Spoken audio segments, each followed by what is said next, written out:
नमस्कार, मैं doctor Kanhaiya Lal, assistant professor, department of political science, SS memorial college, Ranchi university, Ranchi.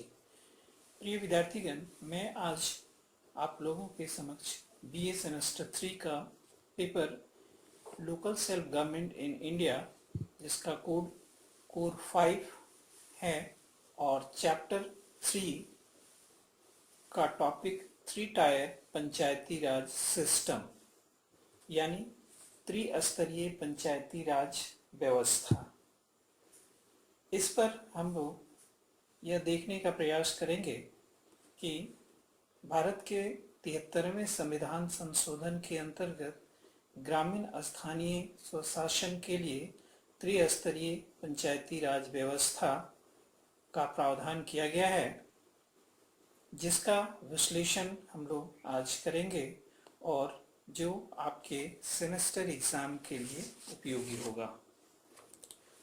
Bharat में 73वें संविधान संशोधन द्वारा ग्रामीण भारतीय स्वशासन व पंचायती राज व्यवस्था को संवैधानिक दर्जा प्रदान करने के उद्देश्य से 24 अप्रैल 1993 को लागू कर पंचायती राज संस्थाओं को वाद योग्य हिस्से के अधीन लाया गया। अर्थात इस नई पंचायती राज पद्धति को अपनाने के लिए राज्य सरकारें संवैधानिक रूप से बाध्य हैं और पंचायत के गठन व नियमित अंतराल पर चुनाव अब राज्य सरकार की इच्छा पर निर्भर नहीं है। नई पंचायती राज व्यवस्था के अंतर्गत भारतीय संविधान में एक नया भाग 9 और एक 11वीं अनुसूची शामिल की गई। भाग 9 को पंचायतें नाम दिया गया है और इसमें अनुच्छेद 243 से 243 न के अंतर्गत कुल 29 कार्यकारी विषय वस्तु शामिल हैं। 73वें संविधान संशोधन के द्वारा त्रिस्तरीय पंचायती राज व्यवस्था को अपनाया गया है, जिसमें सबसे निचले स्तर पर ग्राम पंचायत, मध्यम स्तर पर पंचायत समिति और इसके बाद जिला परिषद आते हैं।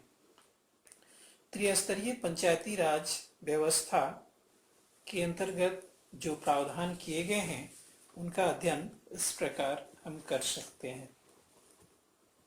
73वें संशोधन द्वारा संविधान में ग्राम सभा की परिभाषा अंकित की है। इस परिभाषा के अनुसार एक पंचायत के अधिकार क्षेत्र में आए गांव के जिन लोगों के नाम मतदाताओं की सूची में अंकित है, वे सभी लोग सामूहिक रूप से ग्राम सभा का निर्माण करेंगे। इसका अर्थ यह हुआ कि केवल वे ही ग्राम सभा के सदस्य हो सकते हैं। 73वें संवैधानिक संशोधन ने राज्य विधानमंडल को वह शक्ति प्रदान की है कि वह एक कानून बनाकर या कानून द्वारा ग्राम सभा की व्यवस्था कर सकता है। वह ग्राम सभा को कानून द्वारा कुछ कार्य भी सौंप सकता है। ग्राम पंचायत को पंचायती राज व्यवस्था की सबसे महत्वपूर्ण संस्था माना गया है। ग्राम पंचायत को ग्राम सभा की कार्यकारिणी कहा जाता है। इसके सदस्यों का चुनाव प्रत्यक्ष रूप से ग्राम सभा या गांव के सभी वयस्क महिला पुरुष मतदाता करते हैं। अलग अलग राज्यों और संघ शासित प्रदेशों में ग्राम पंचायत के सदस्यों की संख्या अलग अलग है। उदाहरण स्वरूप हरियाणा में एक ग्राम पंचायत में 6 से लेकर 20 सदस्य होते हैं। चुनाव गुप्त मतदान द्वारा होता है। प्रत्येक ग्राम पंचायत में एक सरपंच और एक उप सरपंच होता है। ग्राम पंचायत की एक माह में कम से कम 2 बैठकें होती हैं। बैठकों की अध्यक्षता सरपंच और उसकी गैर मौजूदगी में उप सरपंच करता है। गणपूर्ति ग्राम पंचायत की सदस्य संख्या के आधे से अधिक रखी गई है। यहाँ यह स्पष्ट कर दें कि गणपूर्ति का अभिप्राय है बैठक शुरू करने के लिए सदस्यों की न्यूनतम संख्या। 73वें संविधान संशोधन द्वारा जो व्यवस्था अपनाया गया है, उसके अंतर्गत प्रत्येक स्तर की पंचायत की बनावट संबंधी व्यवस्था राज्य के विधानमंडल द्वारा की जाएगी। जैसे सदस्यों का चुनाव के संबंध में कहा गया है कि नई प्रणाली के अधीन यह व्यवस्था है कि प्रत्येक पंचायत के क्षेत्र को चुनाव क्षेत्र में बांटा जाएगा और इन चुनाव क्षेत्रों से पंचायत के सदस्यों का चुनाव प्रत्यक्ष रूप में लोगों द्वारा किया जाएगा। ग्राम स्तर पर पंचायत के अध्यक्ष का चुनाव और पदमुक्ति के संबंध में हम लोग आगे देखेंगे। 73वें संविधान संशोधन के द्वारा संविधान में यह व्यवस्था है कि ग्राम स्तर पर पंचायत के अध्यक्ष का चुनाव प्रत्यक्ष रूप में लोगों द्वारा होगा। पंचायत के अध्यक्ष को अपने पद का दुरुपयोग करने के आरोप में ग्राम पंचायत की सिफारिश पर ग्राम सभा द्वारा हटाया जा सकता है। स्थानों का आरक्षण के संदर्भ में हम लोग देखेंगे।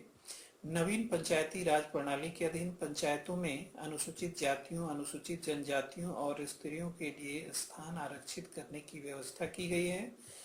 इन वर्गों के लिए पंचायतों में स्थान आरक्षित करने संबंधित कुछ प्रावधान हैं। जैसे नंबर 1, अनुसूचित जातियों और अनुसूचित जनजातियों के लिए प्रत्येक पंचायत में स्थान आरक्षित किए जाएंगे। नंबर 2, आरक्षित स्थानों के चुनाव क्षेत्रों में समय समय पर परिवर्तन किया जाएगा। नंबर 3, अनुसूचित जातियों या अनुसूचित जनजातियों के लिए आरक्षित किए गए कुल स्थानों में से कम 1/3 स्थान अनुसूचित जातियों व अनुसूचित जनजातियों की महिलाओं के लिए आरक्षित किए जाएंगे। नंबर 4, प्रत्यक्ष चुनाव द्वारा भरे जाने वाले प्रत्येक पंचायत के कुल स्थानों में से कम 1/3 स्थान महिलाओं के लिए आरक्षित होंगे। आगे हम लोग देखेंगे पंचायतों के कार्यकाल। इस अधिनियम में पंचायत का कार्यकाल 5 वर्ष है, पर इसके पहले भी उसे भंग किया जा सकता है।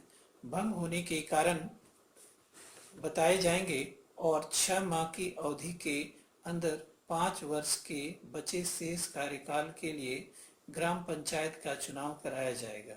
अगर अवधि 6 माह से कम है तो चुनाव नहीं कराए जाएंगे। आगे हम लोग देखेंगे पंचायतों की शक्तियां तथा जिम्मेदारियां। इसके अंतर्गत मुख्य रूप से नंबर 1 में हम लोग देखेंगे प्रशासनिक कार्य। और प्रशासनिक कार्य में ग्राम सभा के किसी अधिवेशन में अपनाए गए प्रत्येक संकल्प पर ग्राम पंचायत द्वारा सामूहिक रूप से विचार किया जाएगा तथा ग्राम पंचायत द्वारा लिए गए निर्णय तथा की गई कार्रवाई ग्राम पंचायत की आगामी वर्ष की रिपोर्ट का भाग बनेगी। पंचायत क्षेत्र के विकास के लिए वार्षिक योजनाएं तैयार करना, वार्षिक बजट तैयार करना, प्राकृतिक आपदाओं में राहत जुटाने की शक्ति, सार्वजनिक स्थान पर अतिक्रमणों को हटाने आदि सभी प्रशासनिक कार्य के अंतर्गत आते हैं।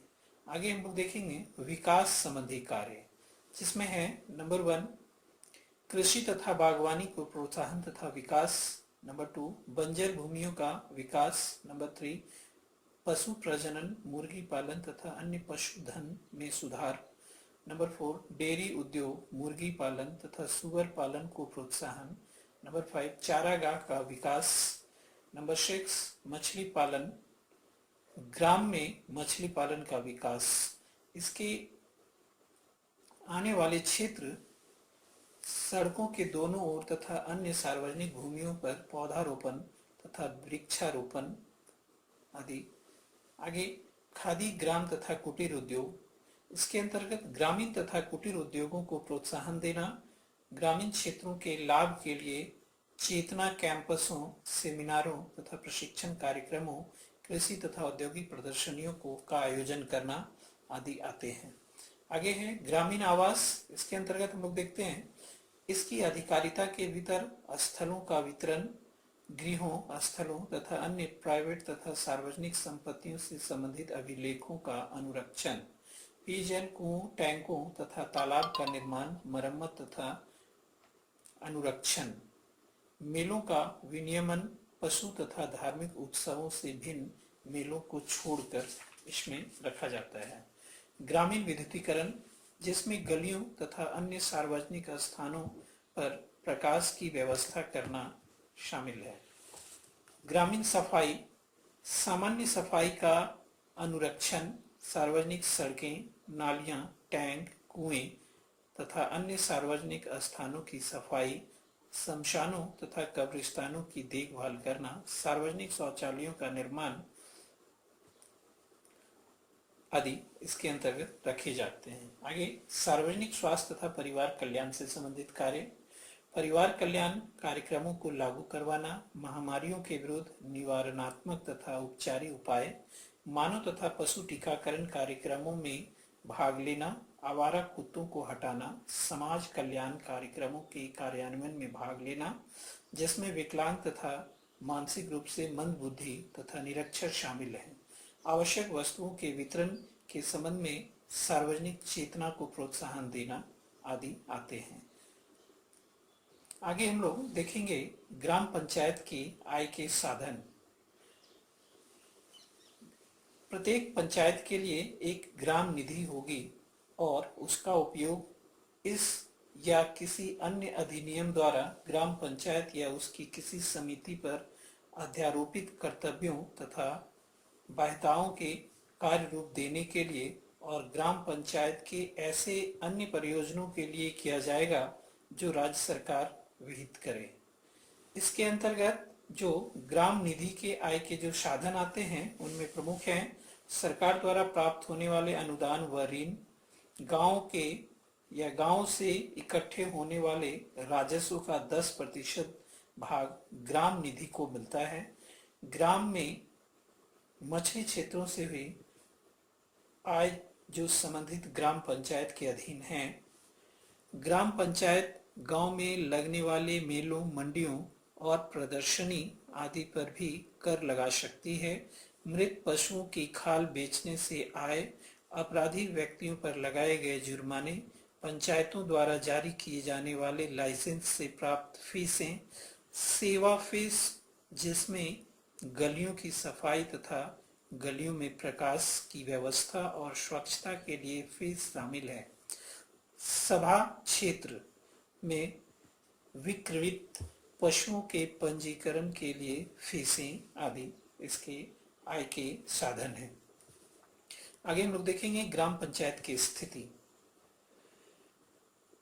पंचायती राज अधिनियम द्वारा ग्राम पंचायत की स्थिति को अधिक प्रभावशाली और शक्तिशाली बनाया गया है। इस अधिनियम के लागू होने से पहले पंचायतों की शक्ति, पंचायतों की निश्चित अवधि की समाप्ति के पश्चात भी काफी लंबे समय तक चुनाव नहीं करवाए जाते थे, पर अब ऐसी स्थिति की संभावना नहीं है क्योंकि नए अधिनियम के अधीन निश्चित अवधि की समाप्ति से पहले ग्राम पंचायत के लिए नए चुनाव करवाने आवश्यक हैं। नए अधिनियम में पंचायतों को वित्तीय क्षेत्र में काफी स्वायत्तता प्रदान की है। अब वह स्वतंत्र रूप से अपने कार्यों का पालन कर रही है। इस प्रकार हम कह सकते हैं कि त्रिस्तरीय पंचायती राज व्यवस्था के अंतर्गत सबसे निचले स्तर पर स्थापित ग्राम पंचायत के अंतर्गत आने वाले कार्य और इसकी शक्तियां काफी महत्वपूर्ण हैं और इसके बाद आती है पंचायत समिति और पंचायत समिति जिसका अध्ययन हम लोग अगले लेक्चर में करेंगे। तब तक के लिए धन्यवाद।